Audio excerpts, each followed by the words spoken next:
True Home Alone horror stories.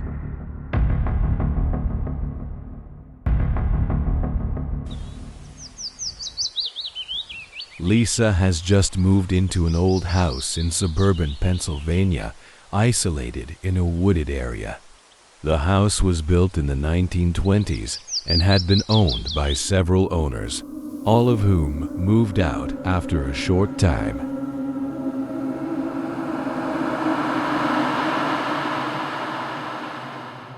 When signing the lease, the landlord reminded her of something strange. Do not open the basement door, no matter what happens.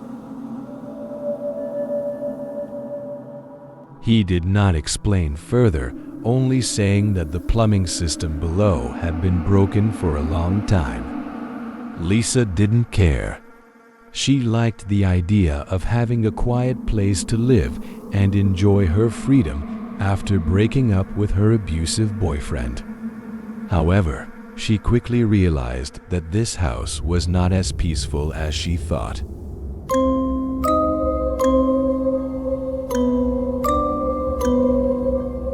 The first night, everything seemed normal. Lisa packed her things, cooked dinner, and enjoyed her privacy. However, around 2 a.m, she woke up to a strange noise. It was a rattling sound coming from the floor. It sounded like someone was dragging metal underneath.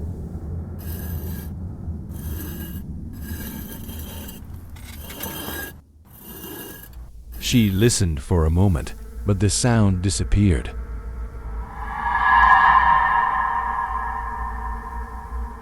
Thinking it was just the sound of the old house, she tried to go back to sleep.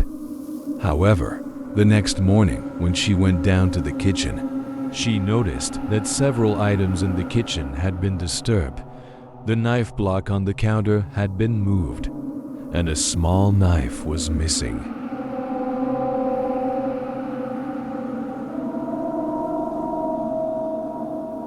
A few days later, Lisa began to hear faint whispers coming from the basement. They weren't constant, but every night, as she was getting ready for bed, the sound would come back. "Lisa, come down here."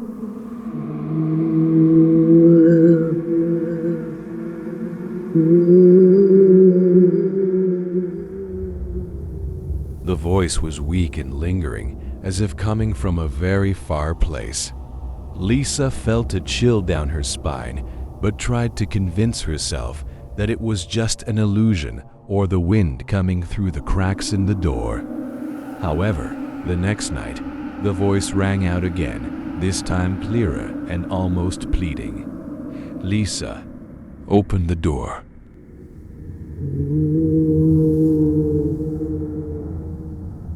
She turned on the lights in the entire house, stood in front of the basement door, and stared at it. Her hand shook as she touched the doorknob. Suddenly, there was a click. Came from behind the door, as if someone was gently trying to turn the handle from the inside.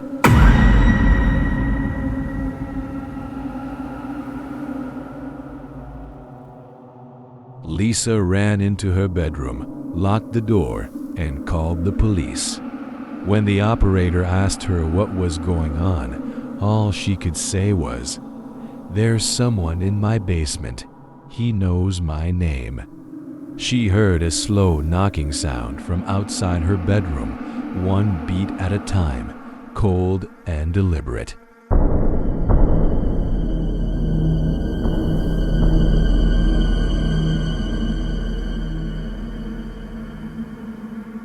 The knocking seemed to signal that someone knew she was scared, desperate.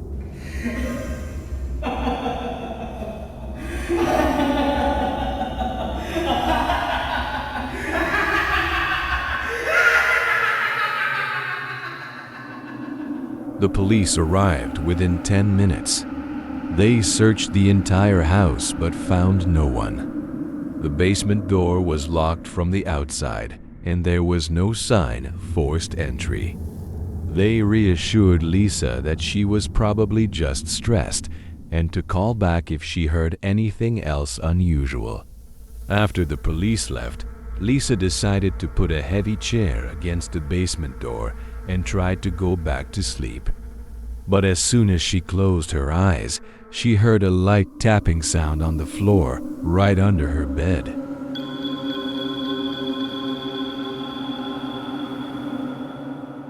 The next night, Lisa decided to place a chair right next to the basement door to listen better. Around midnight, the voice rang out again. "Lisa, come down here. Open the door."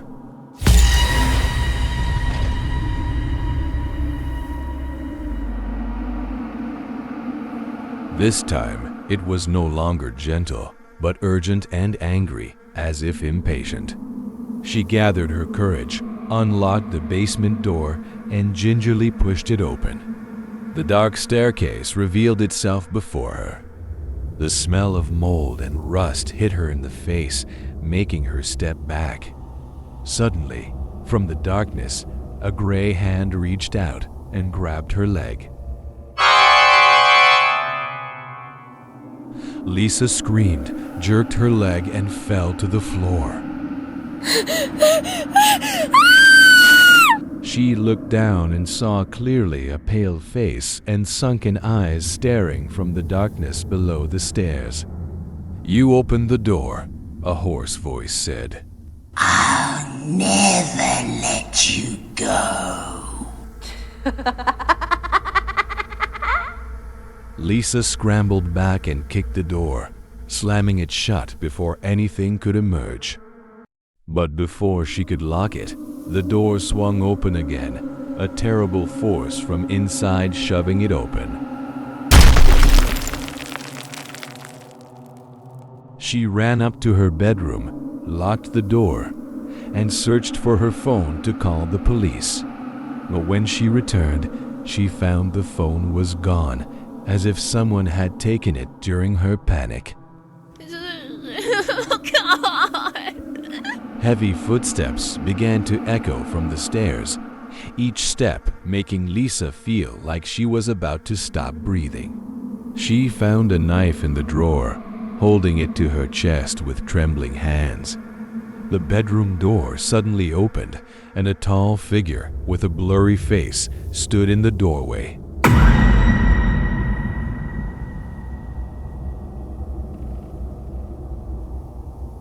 "Time to come with us," it said, its voice trailing like its last breath.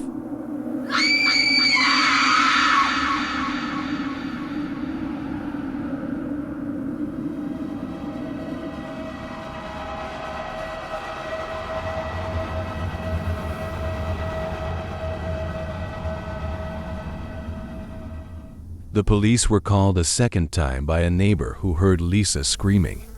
When they broke down the door, the house was empty.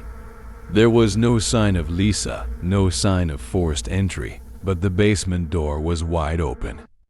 In the basement, they found a small tunnel leading all the way to the woods behind. Strangely, they discovered handprints on the wall, handprints that were not human, too long and with nails too sharp. Lisa was never found. Later, new tenants also reported hearing the whispering voice at night, but the voice no longer called Lisa's name. Now it called new names, the names of the new residents. The story of this house has become a local legend. Those who hear it shudder to know that whatever is in the basement never goes away. It just waits, calling out to the next person who dares to open the door. And if you hear a knock in the middle of the night, remember never to open the door, because once you do, you will never be able to escape.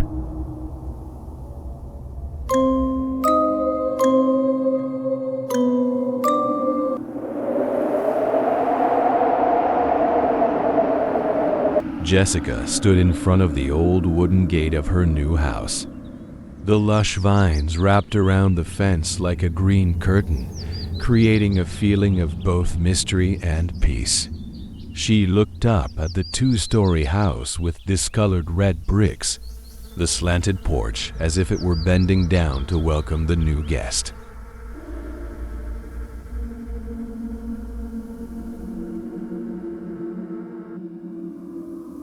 The house is located at the end of a quiet street, far away from the noisy city, just as Jessica wanted, a place to start life over after unhappy events.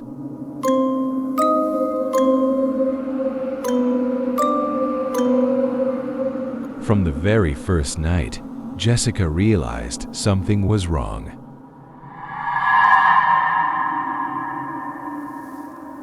As she lay in bed, just drifting off to sleep, she heard soft footsteps on the wooden floor.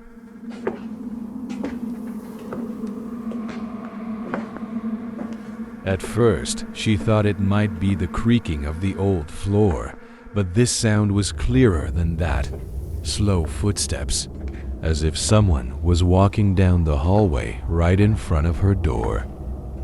Jessica held her breath, trying to listen. But when she opened the door and looked, the hallway was empty, only darkness covered. Jessica convinced herself that it was just an illusion because she was not used to her new house. But the strange events did not stop there. The lights in the house began to flicker every time she walked past.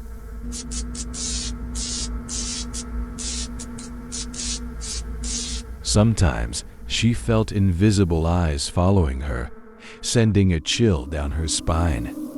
Whenever she turned around, there was nothing but an empty room. As time went on, Jessica's unease grew. After a few days, she decided to explore the house more closely to find out if there was anything unusual. One afternoon, she accidentally discovered the door to the basement hidden behind the living room closet. The heavy wooden door squeaked as it opened.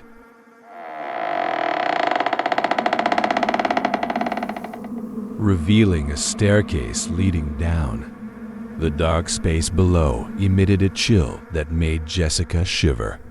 But curiosity overcame her fear, and she slowly walked down. The weak flashlight illuminated every dark corner of the basement.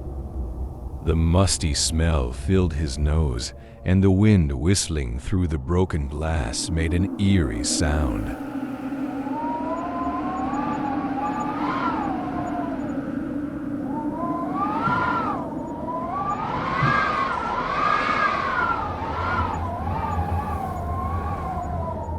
When she reached the bottom of the stairs, Jessica discovered a small room tucked away in the darkest corner of the basement.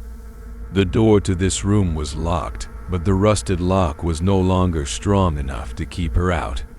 After a few tries, the door opened with an eerie creak.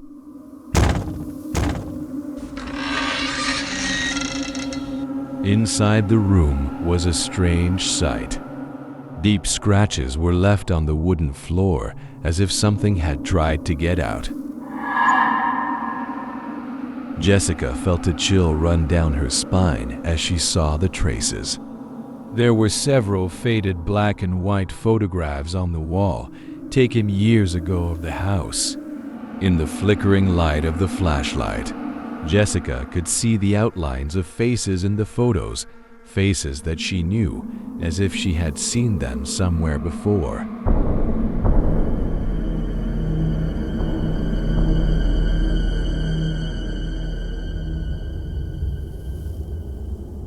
That night, Jessica's sleep was disturbed by a nightmare. She dreamed that she was standing in the middle of a basement, surrounded by thick darkness. From within the darkness, a shadowy figure appeared.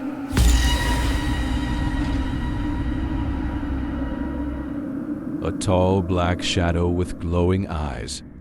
It approached Jessica step by step, breathing heavily and smelling like a corpse. Jessica tried to run away, but her feet were frozen in place.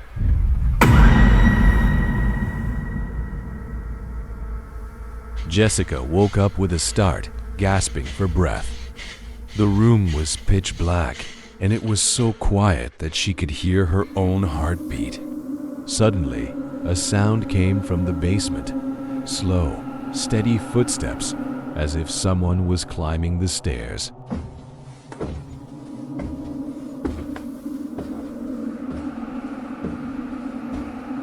Jessica turned on the nightlight, but it didn't work.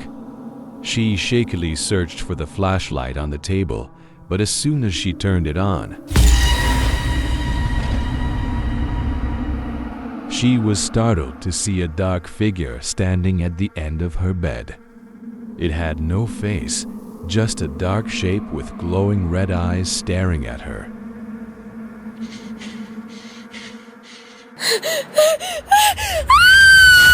Jessica screamed and ran out of the room, but the shadow followed closely behind. She ran downstairs, hoping to escape the house. But when she got to the front door, she found it locked from the inside, and there was no way to open it. She panicked and ran to the window, but as soon as she touched it, a cold hand grabbed her shoulder from behind. Jessica's scream echoed in the dark night, then died away. The darkness swallowed her up, leaving the house in an eerie silence.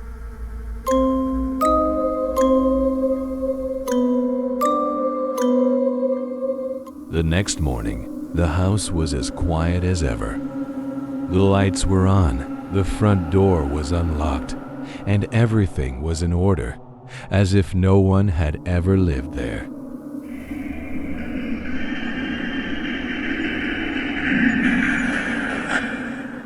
No one knew where Jessica had gone. Neighbors only discovered her absence when they found mail piled up outside their door, unclaimed. The police were called, but the investigation turned up no clues. Jessica had disappeared without a trace, just like the previous owners of the house. The rumors about the house down the street grew even more creepy, but no one knew for sure what had happened. The house still stands there, silent and dark, like a trap waiting for a new victim. The old curtains fluttered in the wind, and in the darkness of the basement, soft footsteps still echoed every night, the footsteps of trapped souls, never to escape. And then one day, the house was put up for sale again. A new buyer appeared, completely unaware of the horrors that had come before. The house continued its endless cycle, like a never-ending nightmare.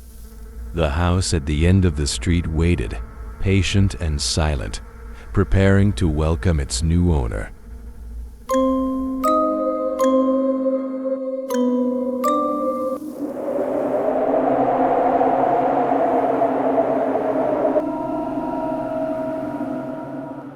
Amanda, a 27-year-old young woman, has just moved into a small ground-floor apartment in suburban Florida. After years of living in toxic and stressful relationships, she decided to start her life over in hopes of finding peace.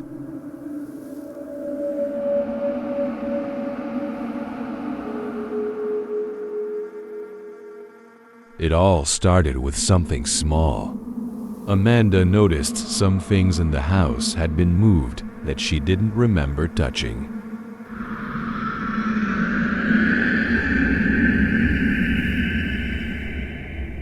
The TV remote she usually left on the table was on the sofa. The kitchen window was left ajar several times, though she was sure she closed it every night before going to bed. She convinced herself that it was just a bad memory or the new routine of being in a strange house that made her feel uneasy. But then the uncomfortable feelings began to become more and more evident.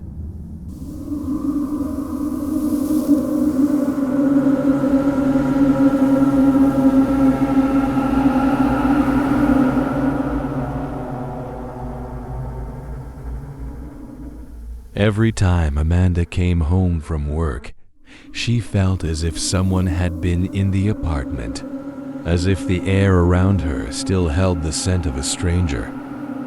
One night, while she was sleeping, she suddenly felt something strange. In the darkness, she had a clear feeling that someone was standing at the end of her bed, even though her eyes could not see anything. Amanda turned on the bedside lamp, but there was no one there. She told herself it was just a stress-induced hallucination and closed her eyes, forcing herself to sleep. But the feeling of being watched still haunted her, like an invisible shadow she couldn't escape.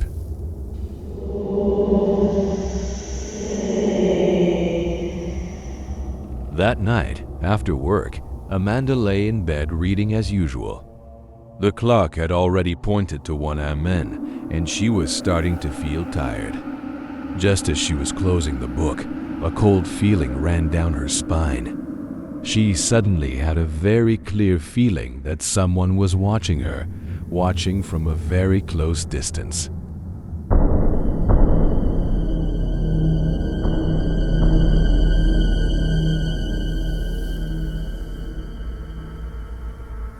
She looked up and saw her bedroom door slowly opening, making a slight creaking sound. Though she clearly remembered closing it before, a sudden feeling of dread welled up inside her.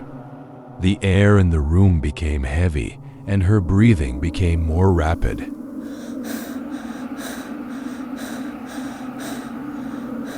She lay still for a few seconds, listening to every little sound in the apartment, her heart pounding in her chest.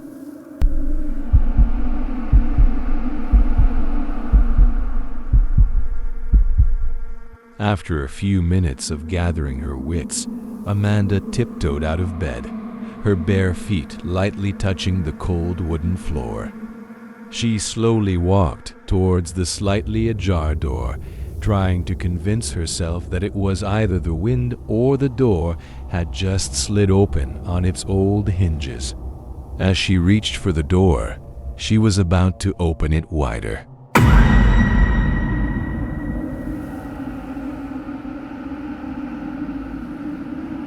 A tall, dark figure suddenly appeared from behind the door, standing there silently as if it had been waiting for her for a long time. Its face was dark, empty, like an endless void. Amanda stared into those empty eyes, feeling like her soul was being sucked into an endless abyss. In panic, Amanda screamed and quickly slammed the door shut. She could hardly believe what had just happened. Her hands shaking, she quickly pulled a chair under the doorknob, jamming it in as if it were the only wall between her and the mysterious entity. Amanda gasped, her back against the door. She tried to control her panic. She could feel her heart pounding in her ears as if it were trying to break out of her chest. She quickly reached for the phone on the bed and shakily dialed 911. "Hello, there's someone in my house," she whispered into the phone, her voice choked with fear. "He's right outside my bedroom door. I don't know how he got in."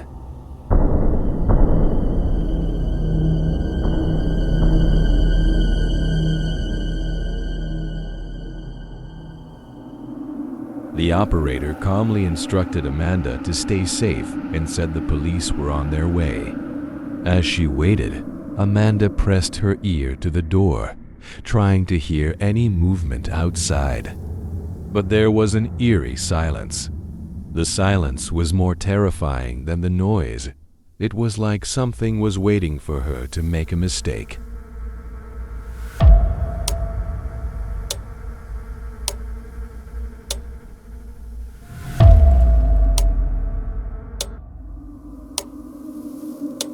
"15 minutes later, the police arrived and knocked on Amanda's apartment door. She opened her bedroom door and ran out to meet them, pale and dazed. The two officers searched every corner of the apartment but found no signs of forced entry. The windows were locked, and there were no signs of forced entry. Everything looked normal except for one strange detail.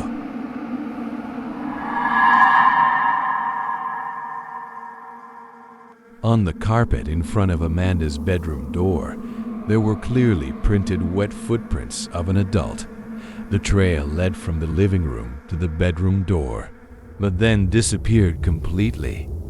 The police tried to reassure Amanda, saying it was probably a mistake or a nightmare. But Amanda knew exactly what she had seen. The shadow was no hallucination. It was there, right behind her door.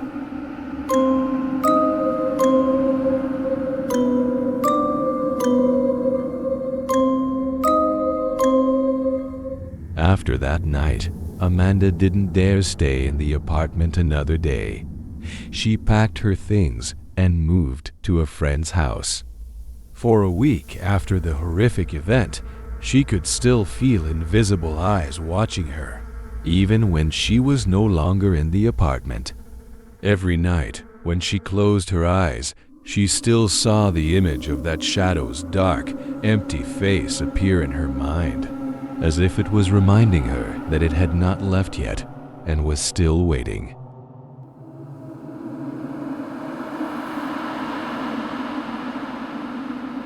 Amanda never returned to the apartment. The landlord said that shortly after she moved out, other tenants reported bedroom doors opening in the middle of the night and a feeling of someone watching them from the shadows. The apartment eventually became vacant, abandoned, and rumors of a shadowy presence spread throughout the area. There was one thing Amanda always wondered. What was that shadow? And how did it get into her house? The answer would probably remain a mystery, just like the way that shadow still waits at night, behind the bedroom doors of those unlucky enough to enter that apartment.